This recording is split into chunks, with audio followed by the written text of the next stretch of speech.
زمانے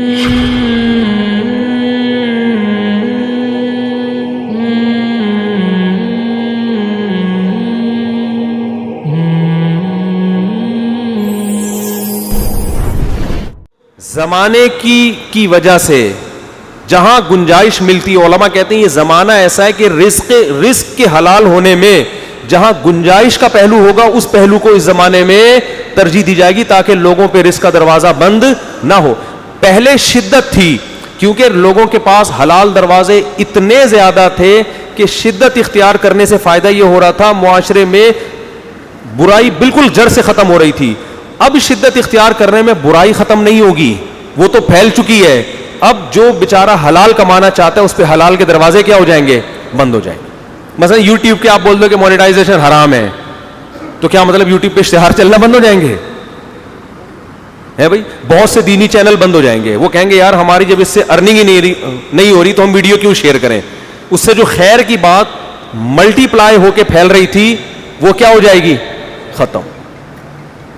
اور جو گانے اور فلموں والے چینل ہیں ان کو تو حلال حرام کی پرواہ نہیں، وہ دھڑا دھڑ کریں گے. بہت سے دینی چینل ایسے ہیں جو ارننگ کا ذریعہ ہے، جو اس لیے نہیں پروموٹ کر رہے ہوتے علماء کی تقریروں کو کہ علماء کی تقریر، وہ کہتے ہیں بھائی ہماری کمائی کا ذریعہ ہے. تو ہم کہتے ہیں چلو فلموں کو پروموٹ نہیں کر رہے، کس کو پروموٹ کر رہے ہو؟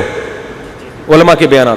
اور باقی جو ڈانس ماس اور یہ اشتہارات اس قسم کے آ جاتے ہیں وہ یوٹیوب پہ ویسے ہی اتنے ہیں کہ اس کے لیے کسی کو ان کے چینل کے اشتہار دیکھنے کی ضرورت نہیں ہے. یعنی اس میں کوئی وہ بھی نہیں ہے کہ آپ اس مونیٹائزیشن کو بند کر دو تو معاشرے میں خیر کا اتنا غلبہ ہو جائے گا کہ یوٹیوب پہ بیچارہ تلاش کرتا رہے گا کسی لڑکی کا مجھے کوئی چہرہ نظر آ جائے اور بیچارہ شرمندہ ہو کے واپس آئے گا، بولے گا ہائے یوٹیوب پہ تو حج عمرے کے علاوہ مجھے کچھ نظر.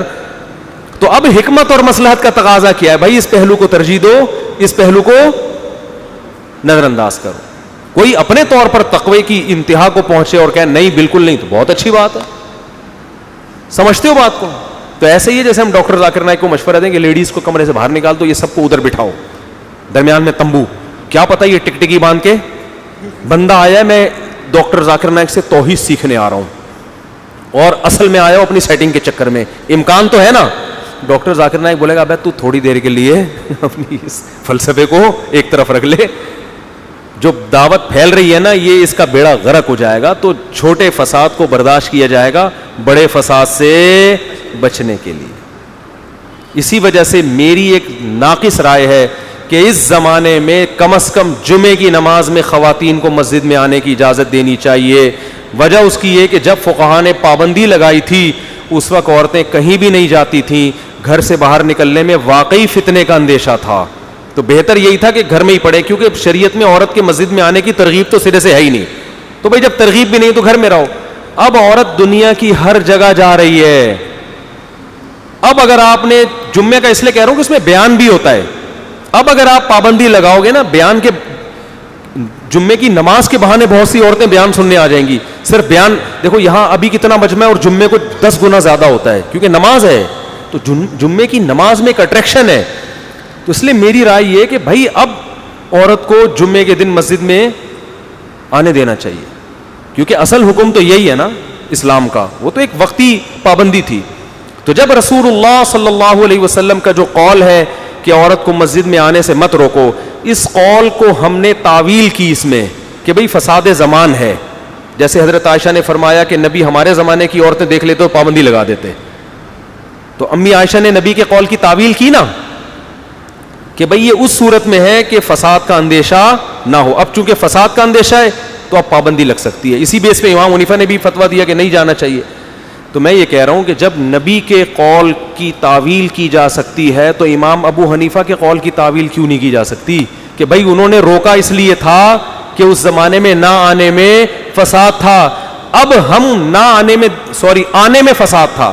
اب ہم دیکھیں گے کہ آنے میں فساد ہے یا نہ آنے میں. آپ کہہ سکتے ہیں جب اس زمانے میں آنے میں فساد تھا تو اب کیوں نہیں ہے. میں کہتا ہوں اب یقیناً ہے، لیکن اب نہ آنے میں دوسری نوعیت کا فساد اور زیادہ ہے. دین سیکھنے کے راستے کیا ہو گئے؟ بند. لیکن ہمارے علماء پتہ کیا دیکھتے ہیں؟ اپنے گھروں کی خواتین کو دیکھ رہے ہیں. نہیں بھائی یہ تو مسجد ایک دن بھی نہیں گئی لیکن پھر بھی ماشاءاللہ اتنی نہیں گئی ہے بھائی. وہ یہ دیکھ رہے ہوتے ہیں ارے میری تو بچی ماشاءاللہ ایک دن مسجد نہیں گئی پھر بھی ماشاءاللہ کیا ہے.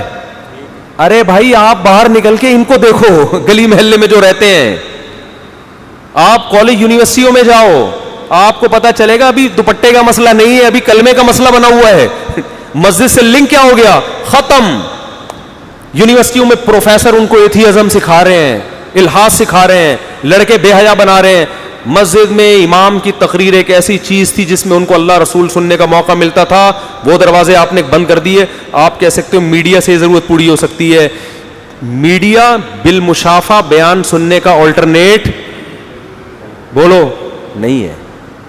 آپ ایک یوٹیوب پہ سنو الگ چیز ہے, سامنے سنو الگ چیز ہے. تبھی تو نبی صلی اللہ علیہ وسلم کے دور میں نبی کی مجلس میں آ کے بیان سنا کرتی تھیں. تو یہ میں اس لیے عرض کر رہا ہوں کہ جتنے لوگ بھی اعتراض کرتے ہیں, اب دیکھو بڑے بڑے علماء ہر محفل میں اس طرح کی جگہوں پہ جاتے ہیں. بعض علماء جاتے ہیں, حکومت نے بلایا ہے, وہاں کچھ منکرات بھی ہوتے ہیں, وہ برداشت کرتے ہیں. یار بڑے ہدف کے لیے چھوٹی چیزوں کو کیا کیا جائے گا, اوائڈ کیا جائے, برداشت کیا جائے, کوئی بات نہیں, نظر انداز کرو. تو لیکن صرف دنیاوی مفاد کے لیے گناہ کی محفل میں جانا یہ بالکل حرام. جیسے شراب خانے میں جانا تاکہ مجھے بھی تھوڑی سی مل جائے, یا ویسے ہی غلط ہے جناب. شراب خانے میں اس لیے جا رہے ہو, شرابیوں کو تبلیغ کروں گا, پھر کون ناجائز کہے گا بھائی. پھر آپ کہو یار وہ مولانا صاحب وہاں شراب خانے میں بیٹھے ہوئے تھے ہیں بھائی, تو بھائی وہ تبلیغ کرنے گئے ہوئے تھے وہاں پہ. تو اس لیے تھوڑا سا براڈ مائنڈیڈ اس زمانے میں بن جاؤ. تو میں کہہ رہا تھا خلافت عثمانیہ سے جو بڑی مسٹیک ہوئی ہے نا اس زمانے میں, وہ یہی ہوئی ہے, وہ زمانے کے ساتھ انہوں نے اپنے آپ کو زمانے کے حساب سے وہ کیا کہتے ہیں ماڈرن نہیں کیا زمانے کے حساب سے. یورپ ترقی کر رہا تھا, وہ وہی پرانی باتیں. نبی نے تو نبی نے وہی تلواریں چلائی ہیں نا جو مشرکین کے پاس تھیں. اب وہ توپیں لے کر آ رہا ہے آپ کو, چونکہ ہمارے نبی نے تلوار سے جنگ لڑی, ہم تلوار سے جائیں گے, ایسا نہیں ہوتا بھائی. تو آپ کو اسلام دشمن کے مقابلے میں کھڑے ہونے کے لیے وہی تیاری کرنی پڑے گی جو آپ کا دشمن کر رہا ہے. خلافت عثمانیہ سے جو بہت بڑی مسٹیک ہوئی, انہوں نے اس طرف توجہ نہیں دی. اور پھر اللہ کی عادت ہے, دنیا اسی کو سلام کرتی ہے جو دنیا میں کامیابی کے اسباب اختیار کرتا ہے, چاہے وہ مسلمان ہو یا کافر. آپ اگر زہر کا پیالہ پیو گے تو کتنے بڑے تہجد گزار مر جاؤ گے, جم جاؤ گے تو کتنے برے ہو پھر بھی طاقتور ہو جاؤ گے. یہ دنیا کا اصول ہے,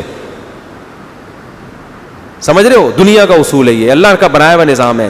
تو خلافت عثمانیہ نے پریس نہیں بنایا, اس کا نتیجہ نکلا یورپ کا لٹریچر دھڑا دھڑ چھپ کے دنیا میں پھیل گیا. لوگ ان کے نظریات سے, خود ترکی مسلمانوں کے ہاتھ سے نکل گیا, ترک قوم ہاتھ سے نکل گئی, خلافت کا بیڑا غرق ہو گیا.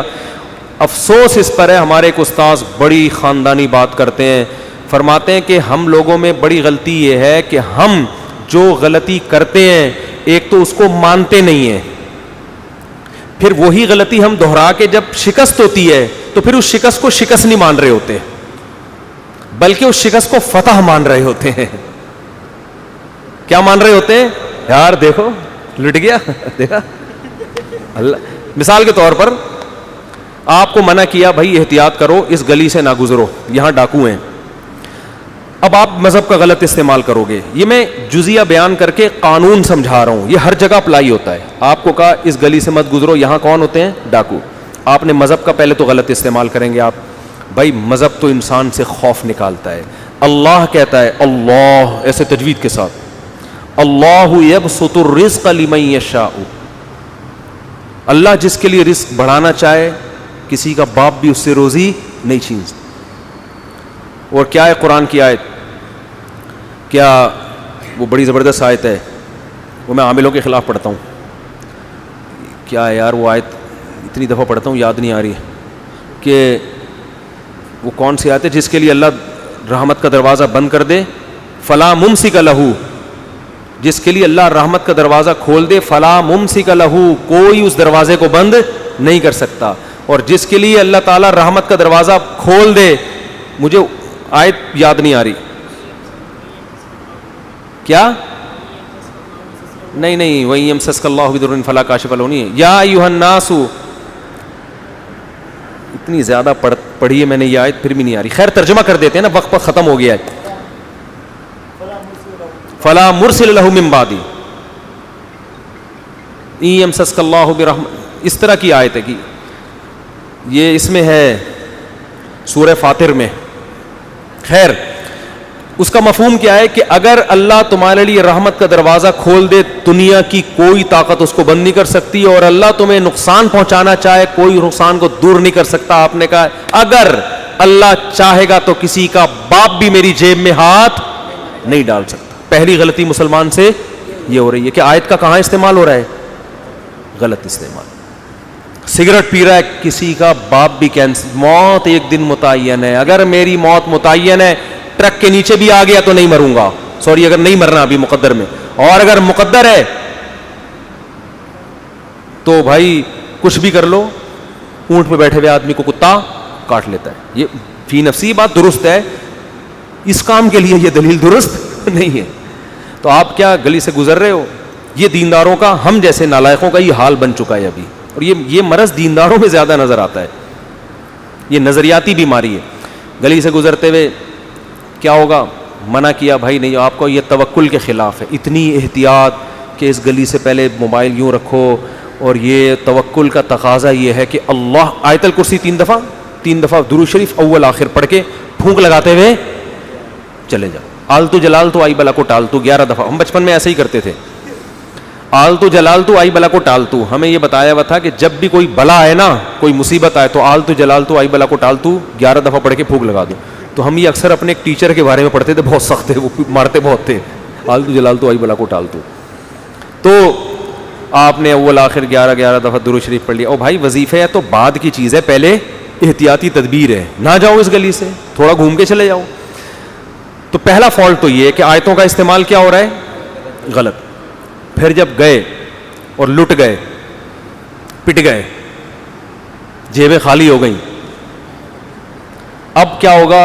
اب جب وہ آپ کو آپ کی شرمندہ کرے گا, دیکھا اب کیوں نہیں مدد کی اللہ نے, آپ تو کہہ رہے تھے کہ اللہ پہ توکل کرنا چاہیے. اب معاذ اللہ یا تو اللہ غلط ہے یا آپ شریعت کا استعمال غلط کر رہے ہو. توکل کا یہ مطلب نہیں تھا جو آپ سمجھ رہے ہو. تو بجائے شرمندہ ہونے کے آپ کہیں گے اسی میں ہماری بہتری ہے. یہ جو میرے ساتھ ہوا ہے نا, یہ موبائل نکلنا حادثہ ہوا ہے, ایکچولی اللہ کسی بڑی, میری امی بتایا کرتی تھیں کہ جب کسی کے گھر میں بکری مر جائے تو اس کا مطلب موت جو نانی پہ آنے والی تھی وہ کس پہ آ گئی ہے؟ بکری پہ آ گئی ہے. اللہ کسی بڑے کی جان کے بجائے جانور کی جان لے لیتا ہے. حالانکہ بکری کو آپ نے خود 2 روٹیاں کھلائی ہیں, جبکہ بکری روٹی افورڈ نہیں کر سکتی. اب وہ مر گئی تو بجائے غم کرو یار یہ تم نے اپنے ہاتھوں سے مارا اس کو آٹا کھلا کے, یہ آٹا کھانے والی چیز نہیں ہے. تو کہتے ہیں اللہ نے کیا کیا کہ جو موت کا فرشتہ ہمارے ہاں منڈ لا رہا تھا, جو موت آنے والی تھی کسی بڑے پر آتی, تو وہ بکری نے اپنے اوپر لے لی ہے, خیر ہو گئی اس میں. تو یہ مارکیٹ میں کیا چل رہا ہے, یہ دینداروں میں آج بھی چل رہا ہے. پٹیں گے وہی غلطیاں کر کر کے, پھر اس شکست کو شکست نہیں مانتے کہ غلط کیا ہم نے. نہ کہہ رہے ہیں کورونا کو نہیں مانیں گے, جب ہو جائے گا مر جائیں گے.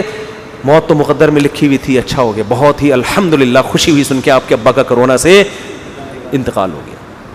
تو یہ صرف کرونا میں نہیں, ہر جگہ ہی دینداروں کا یہ حال ہو گیا الا ماشاء اللہ.